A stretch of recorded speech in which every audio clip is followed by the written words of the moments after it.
عن أبي سعيد الخدري رضي الله تعالى عنه عن رسول الله صلى الله عليه وسلم قال: لا صلاة بعد الصبح حتى ترتفع الشمس، ولا صلاة بعد العصر حتى تغيب الشمس.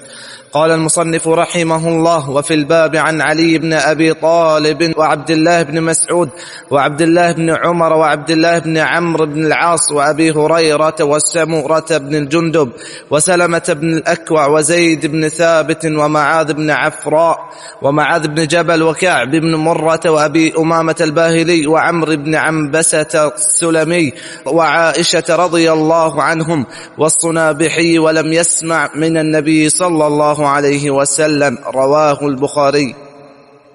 اس حدیث کا مضمون بھی وہی جو پچھلی حدیث کا تھا، یعنی وہ کون سے اوقات ہیں جن اوقات میں نماز پڑھنا ممنوع ہے.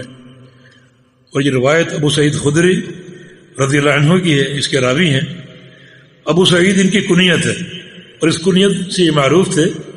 ویسے ان کا نام سعد بن مالک، یہ انصاری خزرجی جو ہیں وہ صحابی ہیں. ان کے والد بھی صحابی تھے، ان کے والد بھی صحابی تھے. اور ابو سعید خدری کا ان علماء صحابہ میں شمار ہوتا ہے. ان کے والد جنگ احد میں شہید ہو گئے تھے اور ابو سعید خدری اس جنگ میں موجود نہیں تھے کیونکہ چھوٹے تھے، عمر چھوٹی تھی. 74 ہجری میں ان کا انتقال ہوا. فرماتے ہیں کہ رسول اللہ صلی اللہ علیہ وسلم نے ارشاد فرمایا: لا صلاۃ بعد الصبح حتی ترتفع الشمس، کہ فجر کے بعد کوئی نماز نہیں ہے. لا صلاۃ، کوئی نماز نہیں ہے، بعد الصبح، فجر کے بعد، حتی ترتفع الشمس، حتیٰ کہ سورج طلوع ہو کر بلند ہو جائے. ولا صلاۃ بعد العصر، اور کوئی نماز نہیں عصر کے بعد، حتی تغیب الشمس، حتیٰ کہ سورج ڈوب جائے. طبعا جو نمازیں سبب والی ہیں جن کی ہم نے وضاحت کی وہ پڑھی جا سکتی ہیں، اور بلا سبب بلا وجہ کوئی نماز نہیں ہے. ویسے مکمل جو ممنوع اوقات ہیں وہ 5 ہیں.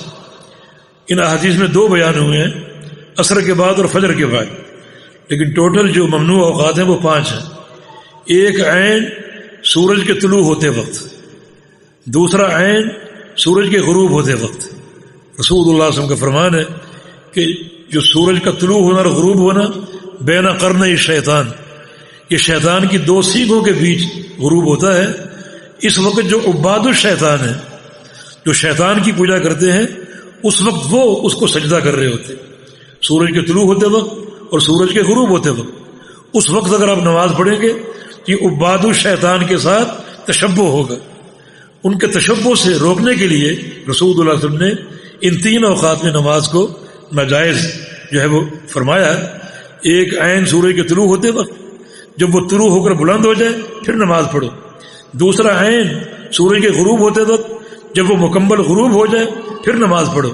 اور تیسرا عین اس وقت جب سورج نصف النہار میں قائم ہو جائے، کھڑا ہو جائے. جب زوال کا وقت آ جائے اور سورج زوال سے قبل کھڑا ہے اس وقت نماز نہیں. ہاں جب سورج ڈھل جائے مغرب کی طرف، جس کو زوال کہتے ہیں، پھر آپ نماز پڑھ سکتے ہیں. یہ ٹوٹل 5 اوقات ہیں جن کو اوقات ممنوع یا اوقات منہی عنہا کہا جاتا ہے، جن میں نماز پڑھنا ناجائز ہے. آگے فرماتے ہیں وہ فی الباب عن علی بن ابی طالب. اس باب میں جب کوئی محدث وہ فی الباب کہتا ہے تو اس کا معنی یہ ہوتا ہے جو حدیث پہلے گزری ہے بالکل اسی معنی میں اور بہت سے صحابہ نے حدیث روایت کی ہے. اور جو حدیث ابو سعید خدری کی آپ نے پڑھی، بالکل اسی حدیث کے معنی میں بہت سے صحابہ سے روایت مروی ہے. ان میں سے ایک علی بن ابی طالب، عبداللہ بن مسعود، عبداللہ بن عمر، عبداللہ بن عمرو بن عاص، ابو ہریرہ، سمرہ بن جندب، سلمہ بن اکوع، زید بن ثابت، معاذ بن عفراء، کعب بن مرہ، ابو امامہ الباہلی، عمرو بن عبسہ السلمی، عائشہ رضی اللہ عنہم، یہ سب ہیں. اور سنابحی سے بھی وہ روایت مروی ہے، لن یسمع عن النبی صلی اللہ علیہ وسلم. اور سنابحی کا نبی علیہ السلام سے سماع ثابت نہیں. سنابحی نے یہ روایت کی ہے لیکن سنابحی کا نبی علیہ السلام سے سماع ثابت نہیں ہے، اس لیے وہ روایت مرسل قرار پائے گی.